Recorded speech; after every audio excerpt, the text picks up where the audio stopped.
पहला वाला सेंटेंस देखेंगे I myself saw her with you and दूसरा sentence I saw myself in the mirror। तो दोनों सेंटेंस में दोस्तों की माई सेल्फ का प्रयोग हुआ है, लेकिन जो पहला वाला सेंटेंस है माई सेल्फ आया है सब्जेक्ट के तुरंत बाद एंड दूसरे वाले सेंटेंस में आया है माई सेल्फ वर्ब के बाद यानी ऑब्जेक्ट के स्थान पे। तो दोस्तों इसमें से एक माई सेल्फ इम्फैटिक प्रोनाउन का काम कर रहा है एंड दूसरा रिफ्लेक्सिव प्रोनाउन का। तो कौन क्या कर रहा है जानेंगे अब। नमस्कार, this is Alok Raj and your most welcome to my YouTube channel Gyan mart. दोस्तों हम लोगों ने प्रोनाउन की सीरीज में लास्ट वीडियो बनाया था रिफ्लेक्सिव प्रोनाउन के बारे में हम लोगों ने सीखा था दोस्तों। तो आज हम लोग इस वीडियो में सीखेंगे इम्फैटिक प्रोनाउन के बारे में कि what is emphatic pronoun and इसका यूज सेंटेंस में किस प्रकार से एंड कहां होता है, तो सीखेंगे हम लोग इस वीडियो में। लेकिन दोस्तों वीडियो शुरू करने से पहले एक छोटी सी रिक्वेस्ट है कि अगर वीडियो आपको अच्छी लगी तो please hit the like button और शेयर भी जरूर कर देंगे दोस्तों। और जो पहली बार हमारे इस वीडियो को देख रहे हैं अभी तक हमारे चैनल को सब्सक्राइब नहीं किए हैं तो दोस्तों प्लीज वीडियो अच्छे लगने पर एक बार सब्सक्राइब कर लेंगे हमारे चैनल को। तो चलिए दोस्तों आज शुरू करते हैं इम्फैटिक प्रोनाउन के बारे में।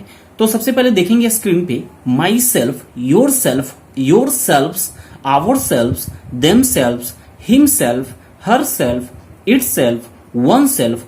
ये वर्ड जो है दोस्तों जरा याद करेंगे कि इन्हीं शब्दों का प्रयोग हम लोग रिफ्लेक्सिव प्रोनाउन के बारे में रिफ्लेक्सिव प्रोनाउन में सीखे थे।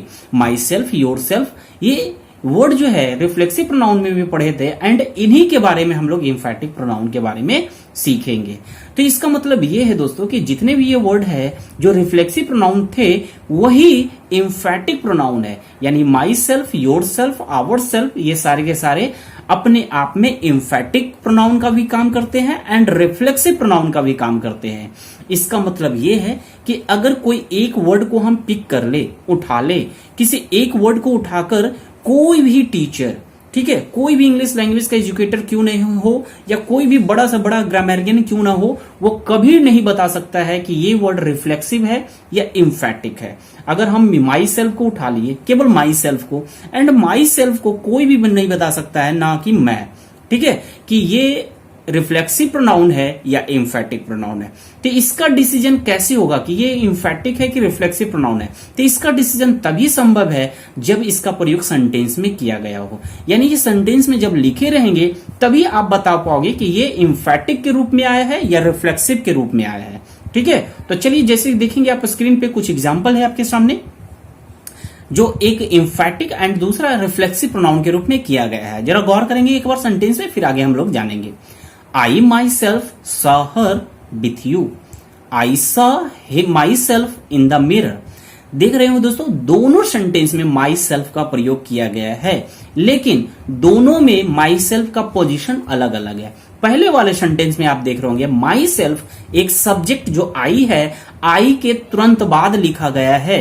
सेंटेंस में सब्जेक्ट क्या था? आई, एंड आई के तुरंत बाद माई सेल्फ का प्रयोग हुआ है। लेकिन दूसरे वाले सेंटेंस में आप देख रहे होंगे माई सेल्फ वर्ब के बाद ऑब्जेक्ट के स्थान पे आया है, यानी ऑब्जेक्ट बनकर आया है। दूसरे सेंटेंस में स वर्ब है एंड वर्ब के बाद आया है, सब्जेक्ट के बाद नहीं आया है बल्कि वर्ब के बाद आया है ऑब्जेक्ट के स्थान पे। तो दोनों में देख रहे हैं, दोनों सेंटेंस में दोनों यानी माई सेल्फ का पोजीशन दोनों सेंटेंस में अलग अलग है। ओके, तो अब यहां जानेंगे जो सब्जेक्ट के साथ आया है माई सेल्फ वो क्या है, रिफ्लेक्सिव है या फिर इम्फैटिक है, और जो वर्ब के बाद आया है, स के बाद माई सेल्फ आया है, वो क्या है, इम्फैटिक है या रिफ्लेक्सिव है। तो जरा याद करेंगे, एक बार मैं रिफर करूंगा कि रिफ्लेक्सिव प्रोनाउन के बारे में, जो नहीं देखे हैं, नहीं जानते हैं रिफ्लेक्सिव प्रोनाउन के बारे में, तो कृपया एक बार उसे जरूर देख लेंगे। उसमें जरा याद करेंगे, मैंने बताया था कि रिफ्लेक्सिव प्रोनाउन जब भी आते हैं तो वो वर्ब के बाद यानी ऑब्जेक्ट के स्थान पे आते हैं। कहां आते हैं? ऑब्जेक्ट बनकर, ठीक है, या तो वर्ब के बाद आएंगे या किसी प्रीपोजिशन के बाद आते हैं, तो उसे हम कहते हैं रिफ्लेक्सिव प्रोनाउन। जब कोई भी माई सेल्फ से एंड होने वाले वर्ड अगर वर्ब के बाद आ रहा हो, किसी प्रीपोजिशन के बाद आ रहा हो, तो आप उसे बोलोगे रिफ्लेक्सिव प्रोनाउन बोलोगे, ठीक है। लेकिन वही वर्ड सेल्फ से एंडिंग वाला या सेल्फ से एंडिंग वाला वर्ड अगर सब्जेक्ट के तुरंत बाद आया हो, किसके बाद? सब्जेक्ट के तुरंत बाद आया हो, तो आप उसे इम्फैटिक प्रोनाउन बोलेंगे। तो दोनों में जो मेजर डिफरेंस है यही डिफरेंस है कि जब सब्जेक्ट के तुरंत बाद लिखे रहेंगे myself, yourself, ourself, यानी सब्जेक्ट के तुरंत बाद होंगे तो आप उसे इंफैटिक प्रोनाउन बोलोगे। लेकिन अगर इसका प्रयोग वर्ब के बाद ऑब्जेक्ट के स्थान पे हो, प्रीपोजिशन के बाद ऑब्जेक्ट बनकर आया हो, तब आप इसे रिफ्लेक्सिव प्रोनाउन बोलोगे। ठीक है, तो विशेष रिफ्लेक्सिव प्रोनाउन के बारे में कि जो एग्जामिनेशन के पॉइंट ऑफ व्यू से जो एरर पूछे जाते हैं, ठीक है, तो उसकी चर्चा मैं रिफ्लेक्सिव प्रोनाउन वाले वीडियो में कर चुका हूं। दोस्तों जो नए हैं प्लीज उसको एक बार देख ले। और आज भी मैं चर्चा करूंगा एम्फैटिक प्रोनाउन के बारे में। तो ऐसे मैं बता दूं, एम्फैटिक प्रोनाउन से रिलेटेड ज्यादा एरर पूछे ही नहीं जाते हैं, पूछे जाते हैं तो रिफ्लेक्सिव प्रोनाउन से। ठीक है, लेकिन ये ग्रामर का एक पार्ट है, प्रोनाउन का एक पार्ट है एम्फैटिक प्रोनाउन। तो so we have to read, हम लोगों को पढ़ना ही पड़ेगा। इसलिए तो पहले तो ये जान गए हम लोगों के माई सेल्फ अपने आप में एम्फैटिक एंड रिफ्लेक्सिव दोनों है। सेंटेंस में सब्जेक्ट के साथ आएगा तो हम इसे बोलेंगे एम्फैटिक। अगर ऑब्जेक्ट के स्थान पे आ रहा हो तो इसे बोलेंगे आप रिफ्लेक्सिव प्रोनाउन। अगला सेंटेंस को देखेंगे, दे देमसेल्व्स आर कमिंग। तो देमसेल्व्स किसके बाद आ रहा है? सब्जेक्ट दे के तुरंत बाद, यानी ये एम्फैटिक होगा, एम्फैटिक प्रोनाउन होगा।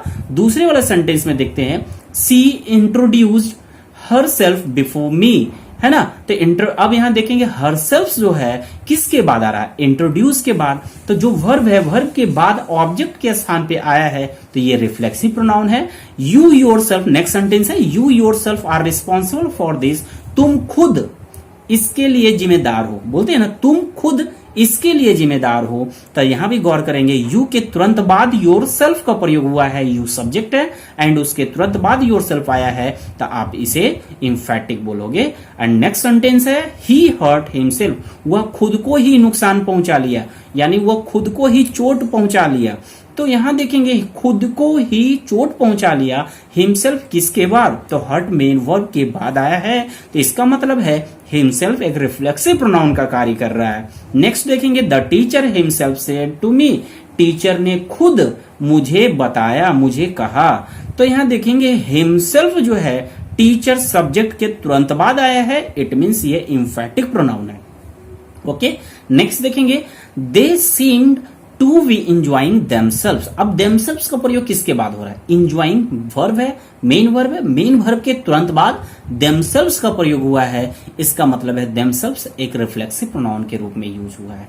तो जरा एक बार याद करेंगे कि रिफ्लेक्सिव प्रोनाउन वाले वीडियो में मैंने बताया था कि जब भी रिफ्लेक्सिव प्रोनाउन के रूप में अगर इसका प्रयोग होता है तो इसका मीनिंग जो होता है, हिंदी मीनिंग क्या निकलता है दोस्तों? खुद को, स्वयं को, अपने आप को। जब रिफ्लेक्सिव प्रोनाउन के रूप में होंगे तो खुद को, स्वयं को, अपने आप को।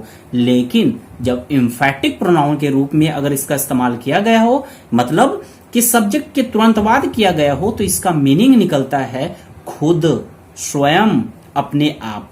यानी रिफ्लेक्सिव में खुद को, एम्फैटिक में खुद, रिफ्लेक्सिव में स्वयं को, एम्फैटिक में स्वयं, रिफ्लेक्सिव में अपने आप को और एम्फैटिक में अपने आप। यही डिफरेंस है दोनों में। आप जब अक्सर बोलते हैं, देखिए दो तरीके से हम लोग रिफ्लेक्सिव प्रोनाउन या एम्फैटिक प्रोनाउन का यूज इस ढंग से करते हैं, मैं खुद उसकी मदद किया था, मैं खुद उसकी मदद किया था। ठीक है, और एक बोलते हैं आप कि वह खुद को ही चोट पहुंचा लिया, खुद को।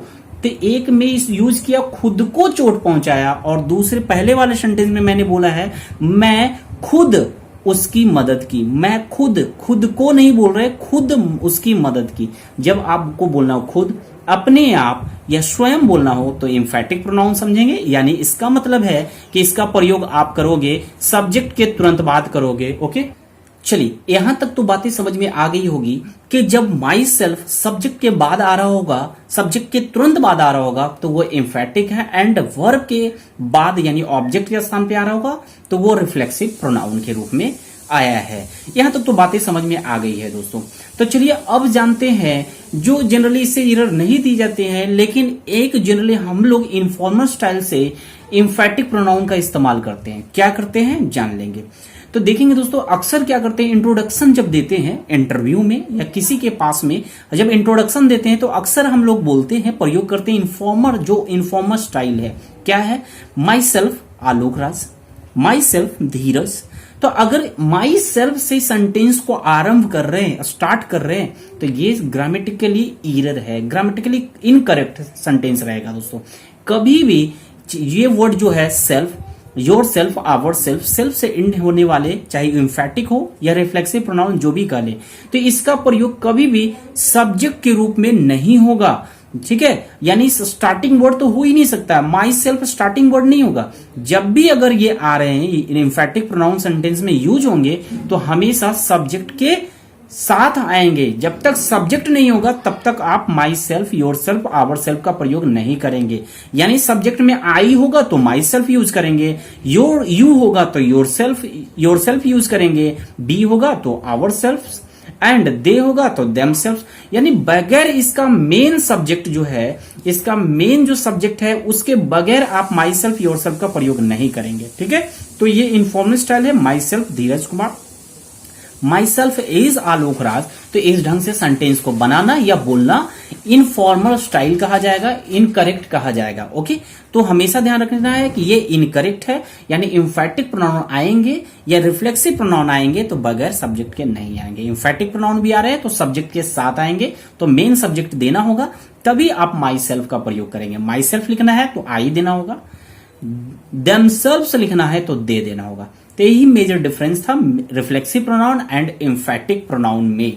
ओके दोस्तों, तो मुझे उम्मीद है कि आपको इंफैटिक प्रोनाउन भी समझ में आ गया होगा। ठीक है, बहुत लोग कंफ्यूज होते हैं, अक्सर माई सेल्फ किसी से पूछ लेंगे, आप भी देखेंगे अपने आसपास में, अगर बोलेंगे माई सेल्फ क्या है, कौन सा पार्ट्स ऑफ स्पीच है, तो वो फट से बोलेगा रिफ्लेक्सिव प्रोनाउन है। बट ऐसा नहीं है दोस्तों, केवल हम माई सेल्फ यानी एक सिंगल वर्ड को देखकर कभी नहीं डिसाइड कर सकते हैं कि ये एक रिफ्लेक्सिव प्रोनाउन है या इंफैटिक प्रोनाउन है। ये जब सेंटेंस में लिखे रहेंगे तभी आप प्रॉपर डिसाइड कर सकते हो, डिसीजन ले सकते हो कि ये इंफैटिक है या रिफ्लेक्सिव प्रोनाउन है।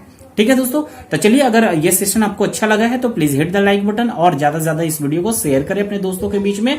फिर नेक्स्ट वीडियो में हम लोग चर्चा करेंगे रेसिप्रोकल प्रोनाउन के बारे में। ठीक है, तो चलिए, तब तक के लिए धन्यवाद।